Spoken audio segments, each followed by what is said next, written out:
Bonjour, bonjour, je suis très heureuse de vous retrouver avec une nouvelle vidéo, un nouvel invité, Patrice Rass, qui va nous parler aujourd'hui de morphopsychologie.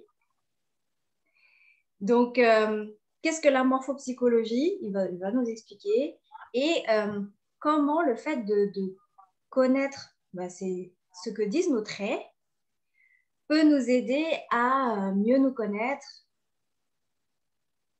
et à avancer, à savoir sur quoi on peut, euh, on peut s'améliorer. Enfin, tu vas nous dire en fait tous les bienfaits, c'est pas moi qui les connais, mais je trouve ça super intéressant qu'à partir d'une lecture de visage, on peut dire autant de choses et à quel point ça peut aussi nous connecter, je pense, à nous-mêmes, à qui on est. C'est une autre façon aussi de, de s'apprécier d'une autre manière, je crois. Et voilà, ça nous donne des perspectives qui nous correspondent vraiment. Et je crois que c'est ça qui m'a beaucoup plu quand j'ai fait une étude avec toi. Mais du coup, je te laisse la parole pour en parler.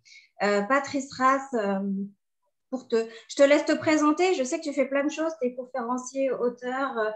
Donc, dis-nous ce que tu veux de toi. C'est parti.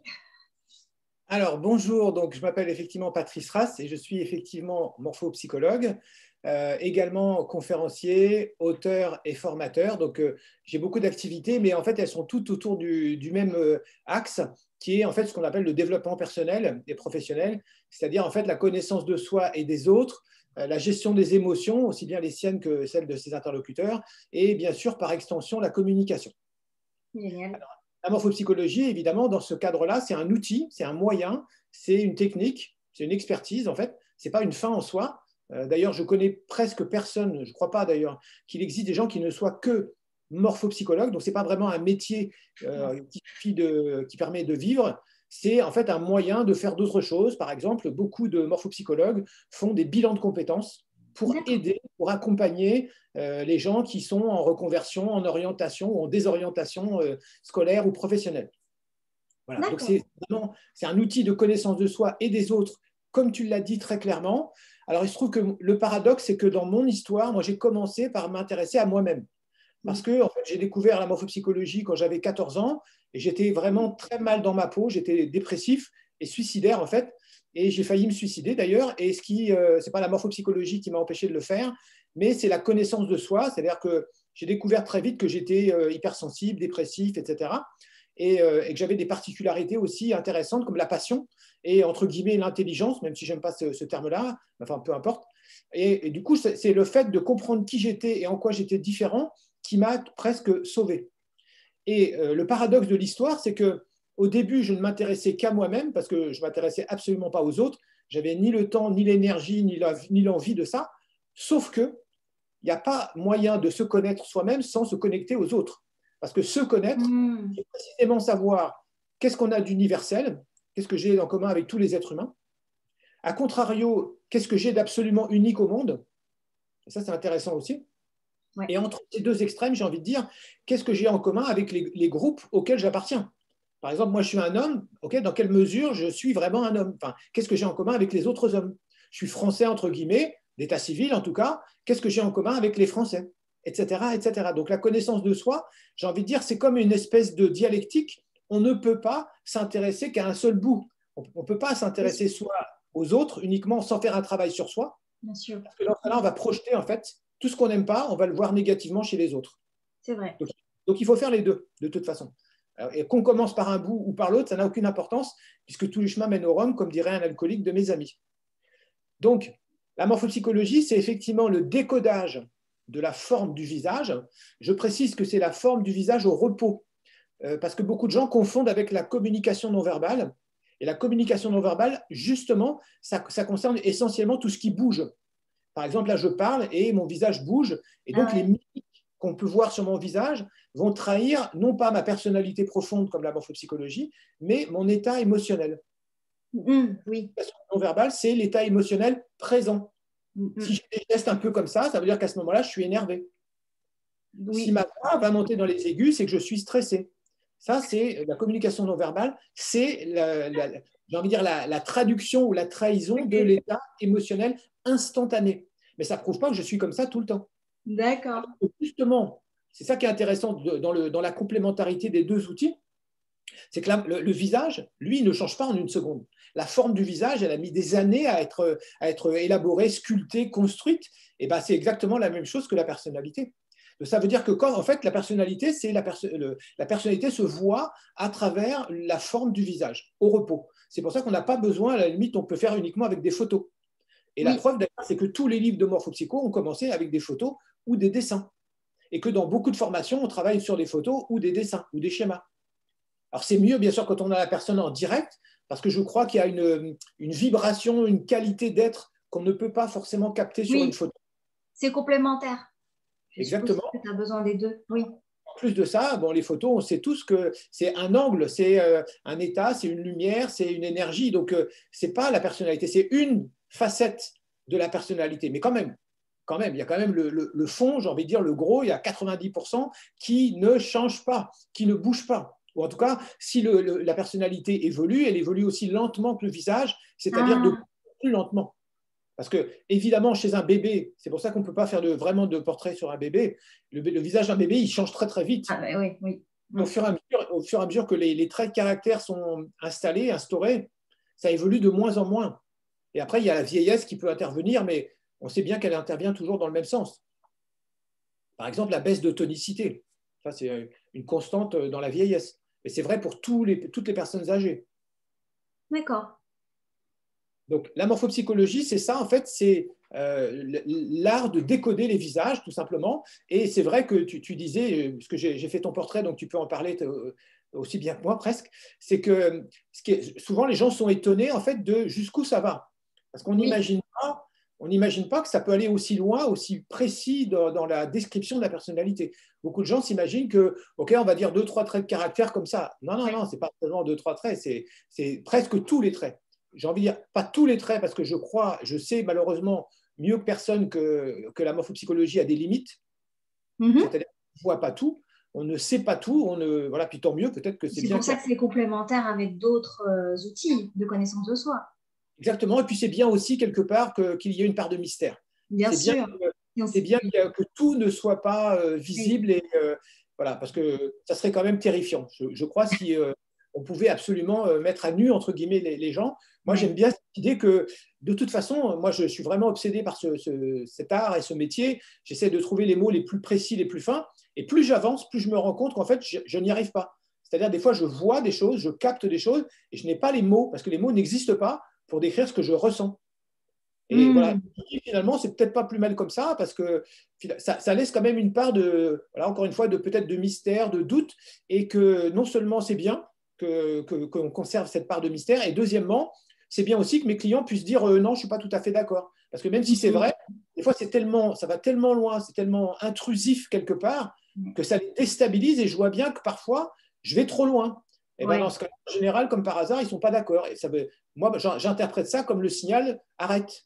Tu vas trop loin, tu touches quelque chose qui est trop intime, c'est pas la peine, ça va au-delà de ce que la personne attendait, et par conséquent, ça suffit. Et dis-moi, avant que tu nous expliques un petit peu qu'est-ce qu'on peut découvrir avec la morphopsychologie, moi j'ai très envie de savoir comment tu as découvert ça et pourquoi ça t'a attiré. Alors oui, il y a deux questions là-dedans. Alors la première, oui. une anecdote que j'aime bien raconter, parce que c'est vrai que c'est une histoire à dormir debout. Donc, tu imagines le contexte, donc 14 ans, dépressif, suicidaire, j'essaie de savoir qui je suis, je tire un peu sur tout ce qui bouge, et donc, en fait, je m'intéresse à la psychologie en général, mais plutôt la psychologie non officielle, pas la psychologie académique différentielle, même si je m'y suis intéressé après. La psychologie différentielle, en fait, c'est quoi? C'est l'étude des familles de caractères. C'est ce qui permet de construire des tests de personnalité, par exemple. Ah, ok. Les tests de personnalité sont basés sur des critères qui correspondent à des familles. Par exemple, tout le monde connaît la théorie de Jung sur extraverti, introverti. Et derrière, il a expliqué qu'il y avait en fait comme une espèce de croix avec 4 fonctions de base qui sont les fonctions sensation versus intuition opposées, et de l'autre côté, sentiment et pensée. Et il explique en fait qu'avec ces 4 fonction, et ces deux critères, introverti, extraverti, on a 8 types de caractères et on peut décrypter, comprendre, expliquer la plupart des comportements de la quasi-totalité des gens. Mhm. C'est ça la psychologie différentielle. Encore une fois, c'est la base de tous les textes, c'est de décrire, de chercher à trouver des critères objectifs, vérifiables, mesurables, pour discriminer, en fait, pour faire des groupes de personnalités. D'accord. Voilà. Mais la morphopsychologie ne fonctionne pas vraiment comme ça. Elle ne fonctionne même pas du tout comme ça. Comme la graphologie ou comme d'autres, entre guillemets, sciences un peu marginales ou ésotériques, qui ne sont pas reconnues, en tout cas pas encore par la psychologie officielle. La morphopsychologie, en fait, ça vient de l'ésotérisme d'abord, pour commencer. D'accord, je ne savais pas du tout. C'était enseigné chez les Égyptiens, les prêtres égyptiens l'utilisaient. Ça, on l'a trouvé avec les hiéroglyphes. Deuxièmement, on sait que la plupart, enfin un grand nombre de philosophes grecs l'ont utilisé, notamment, et ça c'est quand même incroyable, des scientifiques, justement, notamment Pythagore. Oui.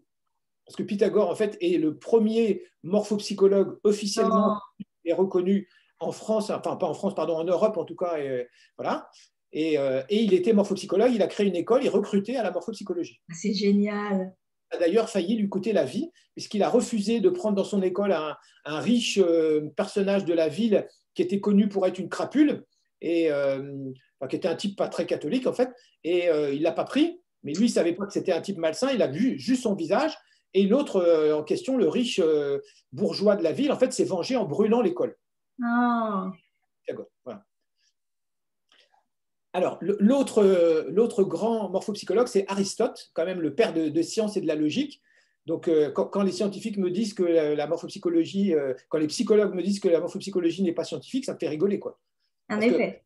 que le premier livre officiel, en tout cas en Europe, parce qu'il y a des livres en Asie, mais le premier livre de morphopsychologie européen, c'est écrit par Aristote. Ça s'appelle Traité de physiognomonie. Et physiognomonie, c'est le terme grec pour dire morphopsychologie, qui a été inventé par Corman. Alors, comment j'ai découvert ça? J'étais chez un dentiste en train d'attendre dans la salle d'attente et je feuilletais des magazines comme tout le monde parce qu'il n'y avait rien d'autre à faire et je tombe sur un article sur quoi? Sur la morphopsychologie. Non. Donc forcément, je lis l'article qui faisait quoi? 2 pages et honnêtement, ma première réaction, c'était c'est nul. La première phrase que j'ai pensée, c'est vraiment c'est un truc de bonne femme. Parce que c'était dans des magazines féminins, comme c'est souvent le cas chez les dentistes. Tu vois, je ne sais pas, peut-être Elle ou je ne sais quel magazine. Et donc, j'ai refermé le magazine, je suis allé me faire charcuter ma dent et je suis rentré chez moi. Et l'histoire aurait pu s'arrêter là. Sauf que, quand je suis rentré chez moi, en fait, pour rentrer chez moi, en fait, mes parents avaient un café tabac et pour rentrer vraiment chez moi, il fallait que je traverse le café. Et donc, qu'est-ce que j'ai vu dans le café? Toutes les têtes de tous les piliers du bar, en fait, habituels, les clients habituels de mes parents. Oui. Mais c'est des gens que je connaissais parce que forcément, je les voyais depuis des années. Enfin, certains, en tout cas. Oui. Donc là, je me suis dit, et là, j'ai reconnu, en fait, dans les visages de certains des clients, de mes parents, certains visages qui avaient été dessinés. Il y avait quelques dessins, en fait, pas beaucoup, mais il y avait 2-3 schémas. Et j'ai reconnu tout de suite, en fait, les visages. Donc, tu avais quand même retenu cet article que tu as trouvé nul. Donc ça, c'est la réponse à la deuxième question. Pourquoi est-ce que la morphopsychologie, ça m'a plu? Parce que probablement, j'étais prédisposé à ça, puisque, en fait, un certain nombre d'hommes, je suis un visuel, et donc j'ai une mémoire visuelle exceptionnelle. C'est-à-dire que je n'oublie quasiment jamais un visage.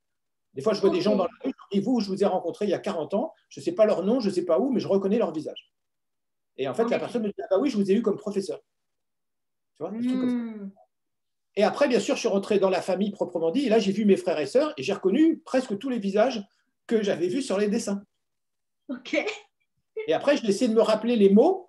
Deuxième chose, moi, j'ai une obsession pour les mots. Donc ça, c'est peut-être la deuxième explication. Pourquoi est-ce que la morphopsychologie m'a aussi vite... Ça rejoint finalement tes 2 talents. Voilà. C'est qu'en fait, j'avais retenu quelques mots-clés et il m'a semblé, en tout cas, je me rappelle qu'à l'époque, ça m'avait fait vraiment douter parce qu'il me semblait qu'il y avait quand même une relation entre les visages et les mots-clés qui étaient dans l'article. Donc du coup, la semaine d'après, je suis retourné chez le dentiste. Qu'est-ce que j'ai fait? J'ai cherché le magazine, je l'ai retrouvé, j'ai retrouvé l'article, il n'y avait personne dans la salle d'attente, j'ai déchiré l'article pour l'emmener chez moi, parce qu'à l'époque j'étais trop timide pour demander, j'aurais dû demander carrément au dentiste en fait, de me donner le mal. Je n'ai même pas pensé en fait. C'était un peu nul. Bon, bah, merci au dentiste. Hein. Et j'ai relu 10 fois, 20 fois, 100 fois l'article et je l'ai montré à mes frères et sœurs pour avoir leur avis. Et en fait, ils m'ont tous dit, laisse tomber, c'est des conneries, tu te prends la tête avec ça. Sauf qu'en fait, avec l'article sous les yeux, moi, je vérifiais que ça marchait encore plus que ce que j'avais vu au premier regard. C'est-à-dire que quand je regardais vraiment visage par visage, mot par mot, je trouvais qu'il y avait quand même des corrélations qui étaient assez fortes. Donc ça m'a intrigué de plus en plus. Et comme à la fin de l'article, il y avait une bibliographie sommaire avec 2 livres, donc qu'est-ce que j'ai fait? Je suis allé chercher ces livres. Alors, pas tout de suite, parce que j'habitais à Honfleur, et à Honfleur, il n'y avait pas vraiment de librairie, c'était compliqué. Donc, je suis allé, en fait, j'ai attendu d'aller à Caen avec ma mère. Là, il y avait des tas de librairies, c'était une ville universitaire. Et j'ai pas acheté, parce que j'avais pas d'argent. J'ai volé, en fait, c'est pas très glorieux, ce livre-là. Alors, ça, c'est pas la vraie version, d'ailleurs. Celui-là, je l'ai racheté. Mais c'est le premier livre de morphopsychologie que j'ai acheté, Nouveau manuel de morphopsychologie de Cormand, et je l'ai lu d'un trait. Il fait quand même 316 pages, tu vois, 320 pages. Donc j'ai dévoré ça, parce que forcément, j'étais passionné, j'étais avide de comprendre, de vérifier, mais honnêtement, je n'étais toujours pas convaincu quand même. Tu vois. Ah oui. Non, il y avait quelque chose en moi qui me disait, comme beaucoup de gens me disent aujourd'hui, non, mais c'est pas possible, ça peut pas marcher. Ça peut pas marcher. C'est comme si on avait des présupposés opposés à ça. Et donc, qu'est-ce que j'ai fait en fait à la fin de la lecture du livre? Je me rappelle, je l'ai fini en permanence au collège où j'étais, à Honfleur, et je ne savais pas quoi faire. J'étais avec un copain de classe. Je lui ai dit, écoute, tu veux que je te fasse ton portrait morphopsychologique? Il m'a dit, ouais, vas-y. Et en fait, comme un jeu, en fait, j'ai essayé de trouver les mots, de trouver les traits de caractère à partir des mots clés et des formes du visage que j'avais retenues. Et l'idée, c'était au départ, en tout cas, je ne testais que les choses dont j'étais à peu près sûr. Mais en même temps, je ne savais pas s'il allait valider ou pas du tout ça. Et à ma grande surprise et à la sienne, tout ce que je disais, il l'a validé. Tout. Du coup, ça m'a incité à aller de plus en plus loin, à chercher à aller plus loin. Mais à chaque fois, il disait, ah bah ouais, ah oui, ah ouais, comment tu sais ça? Je dis, ben voilà. Génial. Donc là, j'ai commencé vraiment à y croire, mais je n'étais pas complètement convaincu parce que c'est lui, en fait, qui m'a fait une objection intéressante d'ailleurs. Il m'a dit ouais, mais en fait, tu n'as pas besoin de la morphopsychologie pour me connaître. C'est-à-dire? Parce que on était copains de classe. Oui, par rapport à ça. 1 ou 2 ans, je ne sais pas, dans 3 ans, même 14 ans, 6e, 5e, 4e, ouais, peut-être 3 ans, tu vois. Donc, il m'a dit tu n'as pas besoin de la morphopsychologie pour me décrire. Ça t'a juste donné, en fait, un langage. Donc, je me suis dit, bah ouais, c'est vrai, il a raison. Donc, du coup, j'ai fait toute la classe. J'ai fait les parents de tous mes camarades de classe, en tout cas tous ceux qui voulaient. Oui. Après, j'ai fait aussi de ceux qui dans le collège, qui étaient un peu à l'extérieur, parce que ça a fait boule de neige, parce que les gens les camarades ont commencé à en parler, et puis les copains, des copines, est-ce que tu peux me dire quelque chose sur mon visage? Et c'est comme ça qu'en fait, j'ai poussé le bouchon toujours plus loin pour vérifier, 1, si ça marchait, mais là, je commençais à y croire, et 2, est-ce que ça marche vraiment sur tout le monde? Et 3, jusqu'où ça marche? Et quand est-ce que tu l'as testé sur toi-même? Alors, dès le début, en fait. Dès le début, en fait. En même temps, dès que j'ai eu les schémas sous les yeux, je suis allé regarder dans un miroir mon visage. Et j'essaie de regarder comme ça. Ah ouais, alors je suis comme ça, donc je suis rétracté. Donc, ouais. Tu vois, c'est comme ça que j'ai fait. Est-ce que ça t'a aidé? Oui. Est-ce qu'on peut dire que ça a été quand même une clé pour dans ton mal-être que tu ressentais à ce moment-là? Est-ce que ça t'a... Alors oui, ça m'a vraiment aidé parce que ça m'a permis d'abord de m'accepter. J'étais pas spécialement bizarre ou j'étais juste différent. En tout cas, j'avais certaines différences, mais quelque part, on en a tous. Oui. Certains traits de mes caractères étaient très accentués. Par exemple, je suis très rétracté latéral et ça correspond au fait que j'ai un côté hyper fonceur, limite kamikaze, quoi. Tu vois, c'est-à-dire, des fois, je peux changer ma vie en 1 seconde. Il n'y a pas beaucoup de gens quand même comme ça. Donc, comme à l'époque, je n'assumais pas ça, du coup, j'étais impulsif, timide, impulsif bloqué, impulsif limité, ce qui générait justement la souffrance. Oui. Donc, le fait de comprendre quelles étaient mes contradictions, mes paradoxes, mes énergies, mes tensions et mes besoins, ça a été un début j'ai envie de dire, de travail thérapeutique, en tout cas d'acceptation, de connaissance de moi, d'acceptation, de mettre les mots, parce que mettre les mots, c'est pas rien. Trouver les Oui. mots pour dire ce qu'on est, ce qu'on ressent, c'est pas rien du tout. Et ça m'a permis aussi de rentrer dans une dynamique d'acceptation à la fois de moi-même, mais aussi des autres. Parce que du coup, j'ai commencé à comprendre qu'on n'a pas besoin d'être pareil, Eh oui, ça c'est différent. génial. Et ça m'a permis, j'ai commencé à faire ça avec mes frères et sœurs. Parce que forcément, on est toujours différents, voire opposés à nos frères et sœurs. Et c'est très bien comme ça. Ah, mais c'est super. Donc là, tu as eu un outil qui t'a permis de te réconcilier avec toi-même et d'accepter que les autres soient pas forcément comme toi et que ça fait partie de ce qu'ils sont et c'est très bien comme ça. Voilà. Et puis, ce qui est génial dans la morphopsychologie, en tout cas celle que moi j'ai apprise, celle de Corman, dont Mm. j'ai montré le livre, c'est la philosophie positive de l'être humain. C'est ça. C'est-à-dire que tous les traits de caractère sont positifs, Mais tous les oui. besoins sont positifs. Il n'y a pas à juger. Un, Mm. ju- un jugement ou un défaut, c'est juste une qualité ou un besoin qui n'est pas adapté, approprié à une situation, à un contexte ou à Yes. une personne. Par exemple, si je trouve la personne, je ne sais pas quoi, trop rapide, elle est trop rapide pour moi, elle n'est pas dans l'absolu. Elle a le droit Mm. d'être rapide. Si moi je veux quelqu'un de lent, peut-être il faudrait que je choisisse un autre compagnon, une compagne, tu vois. Ouais. Donc, ça permet aussi de relativiser les jugements, les critiques. Ça permet quelque part aussi peut-être de déminer les conflits, ou en tout cas de les atténuer et de les transformer. Parce que Mm. ça peut pointer des choses. Parce que forcément, les conflits, ça vient presque toujours des différences. Pourquoi tu n'es pas comme moi? Pourquoi tu ne comprends pas ce que moi je ressens? Mm.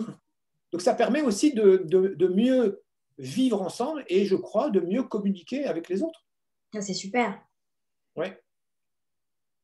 Et puis, ça m'a permis, pour terminer la réponse, en fait, ça m'a permis de pointer, de commencer, parce qu'à l'époque, je n'avais pas les outils pour le faire vraiment, mais ça m'a permis de comprendre, en fait, que derrière les traits de caractère, il y avait des besoins.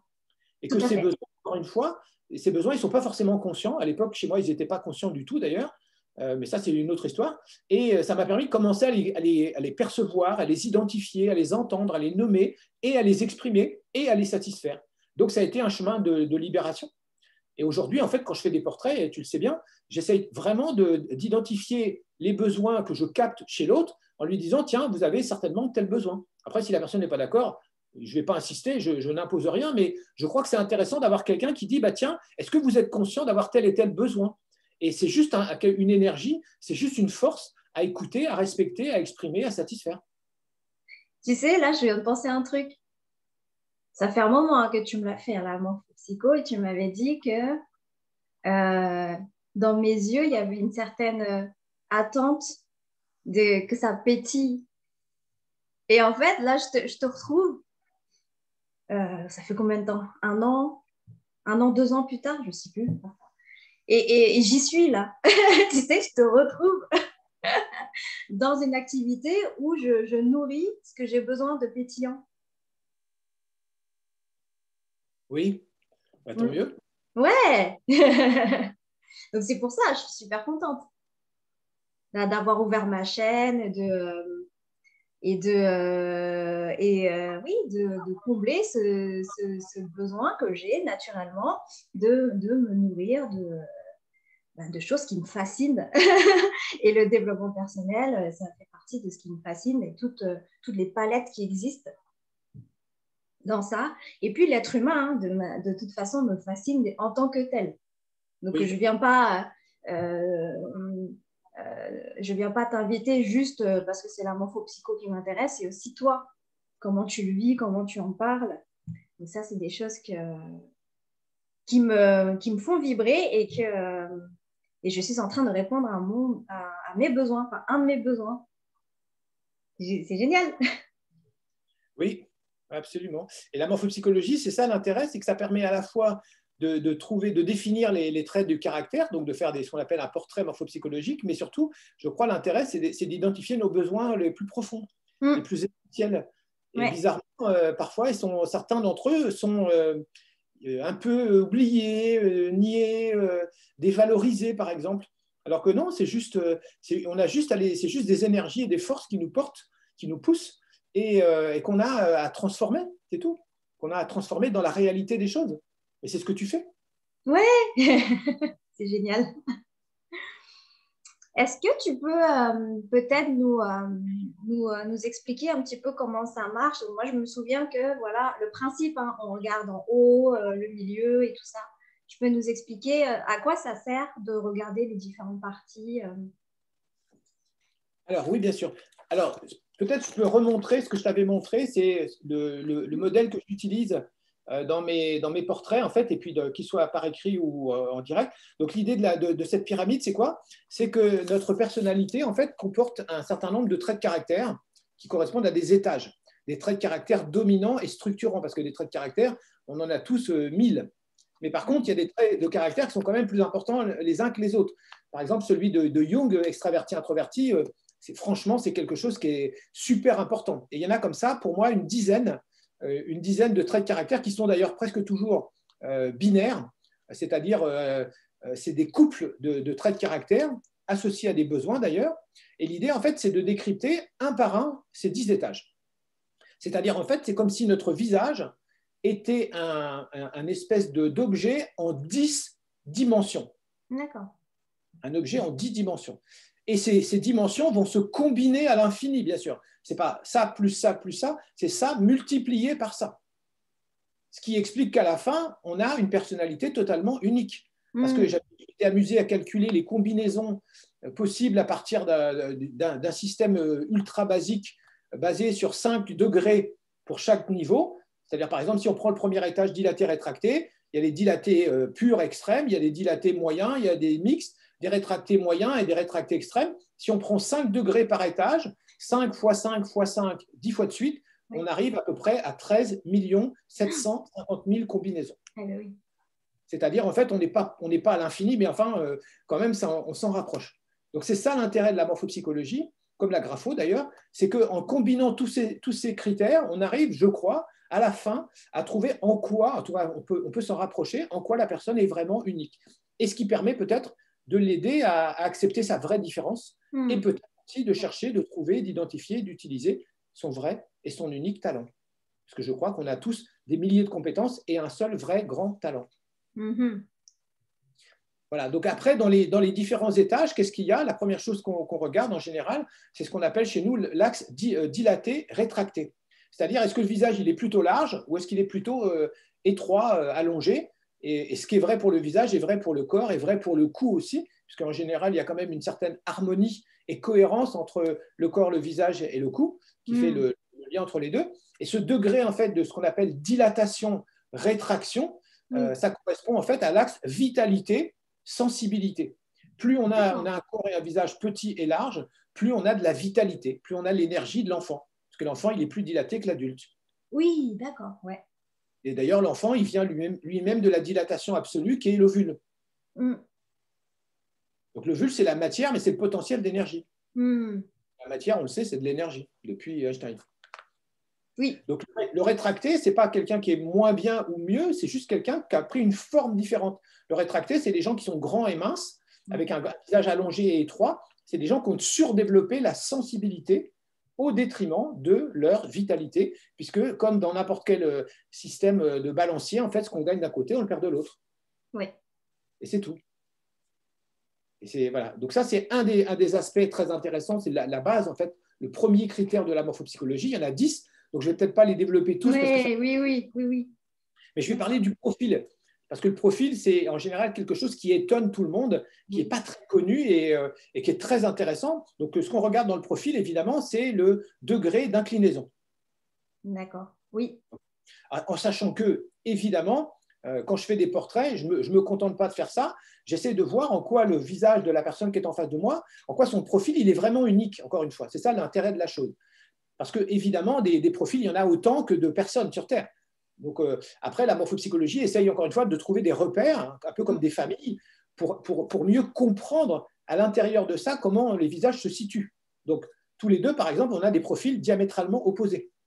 Moi, j'ai un profil hyper incliné, rétracté latéral. Ouais. C'est un profil de fonceur. J'ai dit tout à l'heure en rigolant, un peu kamikaze. C'est-à-dire, moi, je suis capable de prendre une décision, bonne ou mauvaise, mais en 2 secondes. Et toute ma vie, ça a été un peu comme ça. Toi, tu as un profil rétracté frontal, c'est des mots un peu techniques, ça veut dire plutôt vertical, comme beaucoup d'Asiatiques d'ailleurs. Et ça veut dire que toi, ta force, c'est de prendre le temps de réfléchir avant d'agir. Et de faire les choses, de mettre plus d'énergie sur la façon de faire les choses que sur l'objectif en lui-même. Oui, c'est sûr. En vérité, évidemment, si on réfléchit bien avec du recul, encore une fois, rien n'est bien ou mieux. C'est Oui, juste deux oui, manières d'aborder les choses. tout à fait. La différence entre les arts martiaux asiatiques et puis les techniques de combat comme la boxe ou les techniques de combat occidentales qui sont plus efficaces entre guillemets à court terme, mais plus brutales et qui est moins peut-être moins comment dire moins travaillées, avec moins de spiritualité par exemple. Mais tout être humain est forcément confronté à ces deux aspects, Oui, l'objectif et comment y arriver. Et après, bah, c'est là où c'est intéressant, c'est que quand on a quelqu'un comme soi, bah, on n'a pas besoin de discuter, on a les mêmes valeurs, les mêmes besoins, donc c'est facile d'agir ensemble, on n'a pas besoin de communiquer à la limite, mais par contre, on n'est pas complémentaires. La oui, complémentarité, elle est justement intéressante parce que moi, par exemple, je fonce très vite, mais j'ai pas toujours, des fois, je ne prends pas le temps. Je vais trop oui. vite. Donc, du coup, si je veux être efficace, que ce soit dans ma vie professionnelle ou même, pourquoi pas, de couple, j'aurais intérêt à m'associer avec quelqu'un qui a le profil opposé, qui va me servir de contrepoids. Et inversement, moi, je vais servir de booster à quelqu'un qui va peut-être prendre parfois trop le temps de réfléchir et peut-être rater des opportunités.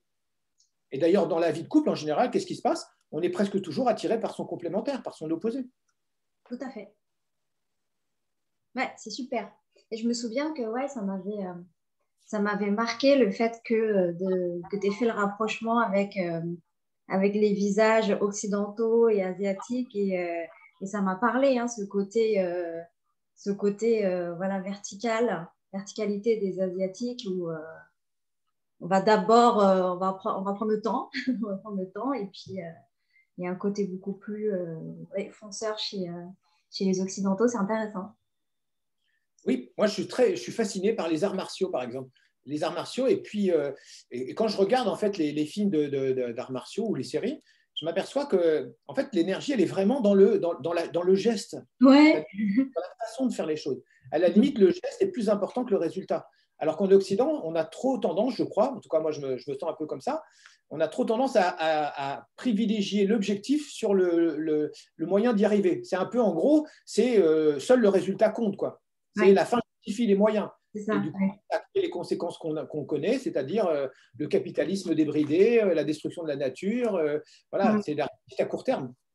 Peut-être que je crois l'Occident a besoin de s'asiatiser ou de se rétracter, frontaliser, je ne sais pas comment on peut dire. En tout cas, j'espère, je sais que la culture qui est en train de monter, c'est la culture asiatique, et tant mieux. Moi, je suis très content de ça. J'espère que ça va calmer un peu le côté fou furieux des Occidentaux et des Américains. D'accord. Là, je ne l'avais pas ressenti comme ça, que le côté asiatique remontait. Je ne me suis pas fait la réflexion, hein, tout simplement. Hein. Qu'est-ce qui. C'est une caricature, évidemment. Ouais. Je simplifie évidemment mille fois pour les besoins de l'interview. Dans la Mm. réalité, c'est plus complexe et plus subtil que ça. Mais c'est vrai que Oui. je me suis aperçu, à force de voyager, puisque j'ai eu la chance de voyager dans beaucoup de pays et dans pas mal de continents, qu'en fait, plus on va vers l'Est, plus les gens ont un profil vertical. Et plus on va Mhm. vers l'Ouest, en l'occurrence l'Europe et surtout les États-Unis. Les États-Unis, c'est un pays de rétractés latéraux, c'est un pays de fonceurs. Et comme par hasard, c'est eux qui ont fait essentiellement, qui ont développé le capitalisme, qui a été quand même inventé en Angleterre et par les Scandinaves, c'est-à-dire quand même des Occidentaux. Mais plus en fait on va vers l'Ouest, plus le capitalisme s'est développé. La conquête de l'Ouest, c'est les Américains. La Mm. conquête de l'espace, c'est encore les Américains. Mm. Voilà. Le colonialisme le plus important, c'est quand même l'Empire britannique. C'est juste avant. Ouais. Donc ça prouve bien qu'il y a cette tendance à aller vers, à Ouais. découvrir, à explorer. Ça, c'est le côté positif. Mais Mm. parfois, à conquérir et à dominer. Ça, Ouais. c'est le côté négatif. Ouais. Bon, génial.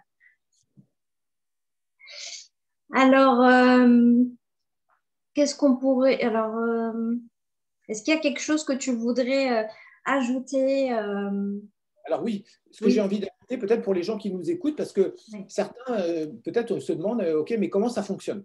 Yes. Donc, l'idée, Oui. c'est que, en fait, donc, quand on est morphopsychologue, on fait ce qu'on appelle des portraits morphopsychologiques. Donc, un portrait, c'est quoi? C'est la description de la personnalité de son interlocuteur, et ça peut évidemment prendre des formes différentes. Donc, la plupart des portraits que j'ai faits, c'est ce qu'on appelle des portraits flash, c'est-à-dire qu'en fait, par exemple, dans les conférences que j'anime, systématiquement, avant de parler, je fais 2, 3, 4 portraits, parce que je sais que tant que je n'ai pas fait ça, les gens n'y croient pas. Et donc, ils n'écoutent pas vraiment. En tout cas, ils ne sont pas vraiment ouverts. Une Mm. fois que j'en fais 2, 3, 4, des fois 5, en général, ça les assomme, ça les. Waouh! Non, mais ça calme, j'ai envie de dire, 99% des critiques et des sceptiques. Et du coup, ils ont envie de comprendre. Ça, c'est des portraits flash. Je les fais évidemment un peu partout, dans la rue, dans les magasins, dans les trains, dans les avions, parce que je n'ai pas ni le temps ni les moyens de faire des vrais portraits. C'est juste pour donner un aperçu. Voilà. Après, les vrais portraits, ça, c'est quelque chose qu'on peut faire soit en entretien, et en général, ça dure 1 heure parce que la plupart des entretiens sont basés sur 1 heure, mais ça pourrait durer 2 heures, 3 heures, 4 heures. Ou alors, on les fait, comme j'ai expliqué tout à l'heure, comme j'ai montré, on les fait avec un dossier. Donc, moi, j'ai construit en fait ce dossier, voilà, qui fait 24 pages, et dans lequel, en fait, je décris les 10 étages de la personnalité. Donc, on peut aussi combiner les deux. C'est-à-dire qu'il y a de plus en plus de gens qui me disent, bah, moi, je voudrais bien les deux. Je voudrais à la fois le portrait oral parce que c'est vivant, parce que c'est interactif. Oui. C'est quand même un intérêt. On peut poser des questions, demander des précisions. Alors qu'un dossier écrit, bah, une fois qu'on a le dossier ne répond pas à les questions. Maintenant, l'intérêt du dossier écrit, c'est qu'on a un truc qui reste et surtout, c'est visuel. Donc, ce n'est pas le même canal que l'auditif. Ça permet d'avoir j'ai envie de dire, une espèce de complément. Donc, c'est bien. Ça veut dire que tu proposes les deux alternatives et de toute façon, ça me paraît intéressant. En 1 heure, on aura vu le principal, mais bien sûr, j'entends bien qu'on peut en parler pendant des heures et des heures. Et puis toi-même, tu te limites, tu vois, dans tes analyses parce que ça dépend de ce que la personne est prête à entendre aussi. C'est ça. Moi, je suis obligé de travailler avec une pendulette parce que si je me laissais entraîner, je pourrais parler pendant des heures sur n'importe quel visage, en fait. Pour dire aux gens qui nous écoutent à quel point un visage comporte d'informations, mon record de durée de portrait, c'est 7h30. Ça veut dire que j'ai décrit la personnalité d'une femme, en fait, dans un train, pour ne rien vous cacher, pendant 7h30, c'est-à-dire toute la journée. Ah ouais. Je trouve qu'à la fin, elle m'a dit, c'est tout. J'étais dégoûté. Ça m'a calmé. Mais voilà, mais c'était l'anecdote amusante, mais c'est vrai qu'on était dans un train entre la France et la Grèce, donc on n'avait rien d'autre à faire que de parler. Oui. Et du coup, moi, ça ne me coûtait rien, j'ai envie de dire. En plus, j'étais jeune, je débutais, j'avais envie de prouver, j'avais envie de voir jusqu'où ça pouvait aller. Donc, ça m'a servi d'apprentissage. Ouais. Voilà, mais c'est pour dire à quel point on peut imaginer, on peut voir en fait les choses. Et après, c'est vrai qu'on peut aussi peut-être évoquer le pourquoi les gens viennent faire un portrait. Absolument. Parce que c'est une question aussi des fois qu'on me pose, notamment dans les interviews et les articles. Et en fait, je crois qu'il y a 2-3 grandes raisons. La première, c'est la connaissance de soi. Oui, bien sûr. Je me suis aperçu que les gens qui viennent me voir ou qui me demandent un portrait sont arrivés à des moments charnières de leur vie. Et ça correspond d'ailleurs souvent à des âges un peu critiques. En général, c'est 27 ans, plus ou moins 2 ans, 27-28 ans. Après, il y a 43 ans, plus ou moins 3 ans. Et après, il y a plus ou moins 2 groupes, mais moins importants, de 21 ans, plus ou moins 2 ans, et 56 ans, plus ou moins 3 ans. Ah oui. Ça, c'est les cycles en fait, de la vie, les moments de changement, de remise en question. Et dans ces moments-là, évidemment, c'est très précieux d'avoir quelqu'un qui dit, voilà, toi, moi, voilà ce que je vois chez toi aujourd'hui. Voilà les énergies, voilà les qualités, voilà les besoins peut-être qui sont présents et qui demandent à être peut-être activés ou réactivés ou développés ou transformés. Après, il y a aussi j'ai envie de dire à peu près 1/3 de mes clients qui viennent pour le côté professionnel. C'est-à-dire qu'il y a des gens qui sont soit qui ont été, soit qui vont faire, soit qui sont en train de faire en parallèle un bilan de compétences ou un travail de redéfinition d'un projet professionnel, etc. Et qui ont appris en fait que moi, je suis aussi recruteur, donc j'ai évidemment passé mon temps à faire des liens entre les visages et les métiers et les visages. Et d'ailleurs, j'ai fait une formation là-dessus pendant 2 ans, spécifiquement là-dessus. Et bien sûr, ça m'intéresse d'aider mes clients en leur disant, tiens, regardez, peut-être vous avez un potentiel de ce côté-là, ça serait peut-être intéressant d'en faire quelque chose. Et je m'aperçois que souvent, ça parle évidemment aux gens, puisque je leur parle d'eux, et que depuis le temps que je fais ce genre de portrait, plus de 40 ans, forcément, je commence à avoir une certaine acuité de perception.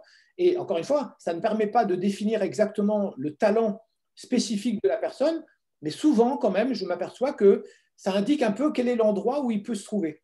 Oui. Est-ce que c'est un talent plutôt mental ou relationnel ou concret, par exemple, avec les fameuses 3 étages, les 3 parties du visage. Ça permet déjà de dire, voilà, peut-être regarder à cet endroit-là, c'est probablement là où vous avez le plus de potentiel. Ouais. Donc, voilà. Non, mais je réalise qu'aujourd'hui, ce qu'on s'était dit en consultation, c'était beaucoup de potentiel parce que là, je suis en train de réaliser des choses que tu m'avais dit à l'époque et que je ne faisais pas et auxquelles je ne croyais pas. Tu avais parlé de la communication et moi, je suis de nature réservée, introvertie et tout ça. Et voilà, et là, jamais j'aurais pensé que je serais là en train de te parler avec des vidéos sur YouTube et j'adore ça. J'adore ça. Donc, tu vois, c'est des choses que tu avais décelées et qui s'avèrent vraies. C'était un besoin, sans doute, qui était enfoui en moi que je ne m'autorisais pas. Oui. Et d'ailleurs, ce que tu dis, en fait, je l'entends très souvent. C'est-à-dire que, évidemment, quand on fait un portrait morphopsychologique, on dit ou on suggère, soit au début, soit à la fin, que ce n'est pas la vérité. Parce que c'est vrai qu'il y a un côté un peu effrayant dans cette histoire. C'est, voilà, je sais plus que toi qui tu es. Il y a quelque chose d'un peu fou quand même dans cette histoire de morphopsychologie. Mais l'idée, c'est quand même juste de proposer un regard extérieur. Et je crois que le regard extérieur, il est très intéressant parce que justement, il est dégagé des jugements, des inhibitions, des contradictions, des blessures qu'on a accumulées pendant toute notre vie. Et je crois que c'est intéressant qu'un jour quelqu'un dise bah, tiens, moi je vois ça chez toi. Et après, c'est vrai que la plupart des gens, des fois, me réagissent exactement comme toi. Ils me disent ouais, je ne sais pas si c'est vraiment ça ou ah non, je ne suis pas d'accord là-dessus. Et moi, j'ai compris en fait qu'il ne fallait pas insister. D'abord, un, je peux me tromper. Et deux, peut-être c'est trop rapide. Et l'intérêt, justement, c'est que souvent, les gens, en fait, reviennent après. Des fois, je les retrouve 1 an, 2 ans après, ils me disent la même chose que toi. Ils me disent ah, ouais, c'est marrant, sur le coup, je n'ai pas du tout accepté, et maintenant, je me rends compte que vous aviez raison. Ce n'est pas d'avoir raison, c'est juste d'ouvrir une porte. C'est de permettre à la personne, peut-être, d'utiliser, j'ai envie de dire, peut-être pas toutes les facettes de la personnalité, mais le maximum. Parce que nos besoins, nos forces, nos énergies, nos qualités demandent à se manifester, à se concrétiser. Et des fois, on ne sait pas comment le faire, on ne sait même pas qu'il y a une porte, on ne sait même pas qu'il y a un besoin, on ne sait même pas qu'il y a un potentiel. Oui, mais c'est ça qui est. Mais moi, je n'étais pas du tout en refus de ce que tu disais, c'est que j'entendais le potentiel, parce que je le sentais en moi, quelque part, une frustration. Donc là, j'étais tout à fait d'accord. Mais je ne pensais pas que j'allais pouvoir déployer ça un jour, en fait, à cette époque-là. Donc Oui. c'est ça qui est fou dans les potentiels. L'expérience que je pourrais donner, c'est ça, c'est que sur le coup, un potentiel, ça peut faire peur. Enfin, je ne sais pas trop ce que c'est un potentiel parce qu'il n'est pas là. Donc au départ, on est tout timide, machin. On dit ah oui non mais toi, c'est la communication. Tu mets à l'aise les gens. Je suis là, ah bon. Je suis là, ah bon. En fait, ça paraît complètement fou sur le coup. Et après, dès que ça sort, ouais, quand même. Hein. Et il y a ce côté mystère aussi. On ne sait pas quand ça va sortir. Oui. Et en même temps, ben, c'était là. Et je suis très contente de pouvoir aujourd'hui revenir vers toi différente de quand je t'ai rencontrée. Oui, oui Ouais. le visage a changé et il s'est illuminé, en fait, il s'est ouvert. Ah. Et c'est redevenu plus le bébé qui s'ouvre. Non, pas plus bébé, mais c'est pas quantitatif, c'est qualitatif, en fait. C'est comme si la pétillance des yeux avait irrigué un peu tout le visage, en fait. Ouais, Oui. ce besoin de, tu vois, de diffuser voilà, de la lumière, de l'énergie, c'est le côté lion sans doute, euh, Oui, je suis qui, Lyon. qui était peut-être un peu bridé, qui était peut-être un peu canalisé, tu vois. J'ai l'impression qu'il commence à se diffuser dans l'ensemble de ton visage et du coup peut-être dans l'ensemble de ta vie. C'est super. Merci beaucoup. Bon, pour moi, c'est très, très clair. Très, très bonne expérience pour moi, la morphopsychologie. Je suis très contente qu'on en parle là aujourd'hui. Donc, n'hésitez pas. Il y a ses livres aussi. Patrice Rass, vous tapez son nom, il y a tout, toute sa bibliographie. Voilà, voilà. De toute façon, je mettrai tes coordonnées en dessous de la vidéo, voilà, pour les personnes qui veulent en savoir plus.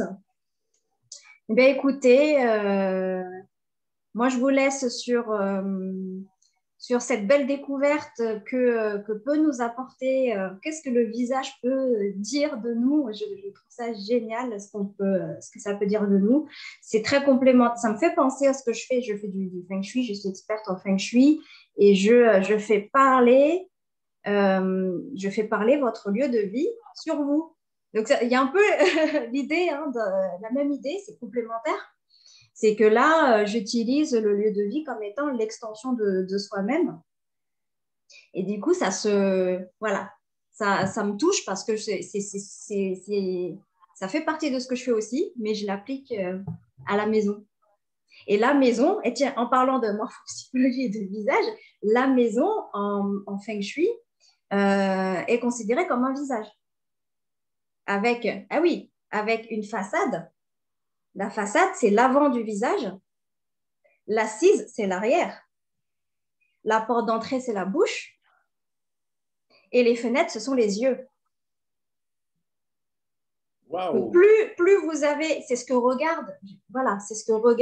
Vous vivez dans une maison qui a une localisation dans un environnement et qui a une certaine façon de regarder les choses et une certaine façon de recevoir l'énergie. Donc, si, par exemple, on a trop de fenêtres, on a des yeux à droite, à gauche, derrière et tout ça, eh bien, ça crée de la dispersion. Parce qu'on regarde trop de choses, il y a trop de choses. Donc, voilà, ça, c'est une indication. Et puis, effectivement, dans la localisation du lieu de vie, si à partir des yeux, on a un paysage qui n'est pas terrible, eh bien, effectivement, ça crée... la maison capte une énergie qui la fait baisser en vibration. Parce que ce qu'elle voit n'est pas très positif. Et donc ça affecte notre énergie au quotidien de vivre effectivement dans un quartier qui n'a pas forcément des bonnes vibrations. Donc super, là, le parallèle avec la maison qui est un visage. Et que j'analyse en tant que tel, moi-même.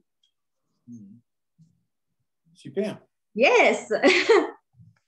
Donc, on finit sur ça, sauf si tu as un dernier message. Non, en fait, la seule chose que je peux dire, c'est effectivement, si vous êtes intéressé par la morphopsychologie, allez sur Internet. Effectivement, il y a beaucoup d'articles, il y a beaucoup de choses. Oui. Moi, j'ai écrit 4 livres sur la morphopsychologie. Je fais des conférences, des fois des formations. Voilà, donc, et puis des portraits, bien sûr. Bien donc, sûr. Il y a plein de moyens de découvrir ça, de s'y intéresser, de l'apprendre. J'ai juste envie de conclure avec une chose que j'ai oublié de dire, c'est que moi, je crois profondément que tout le monde fait déjà de la morphopsychologie, plus ou moins sans le savoir et sans le vouloir et sans y croire. Oui. C'est-à-dire que là, les gens nous regardent et forcément, ils captent des choses sur nos visages et sur nos personnalités. Et je suis certain que même si on a interrogé la personne la moins psychologue de tous nos auditeurs et qu'on lui demandait alors qu'est-ce que tu penses de Soka ou de Patrice, je suis sûr qu'elle trouverait des traits de caractère et des besoins justes parce que c'est un langage naturel quelque part.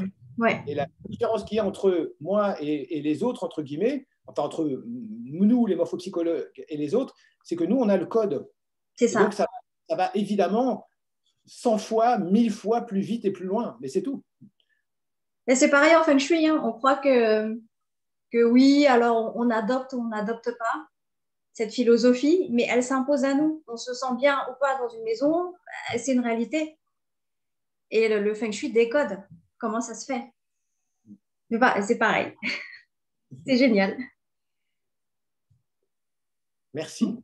Bon, merci beaucoup à toi. Je te souhaite plein de bonnes choses. Merci Soka, toi aussi. Merci à toi. Et je vous dis à très bientôt pour une prochaine vidéo.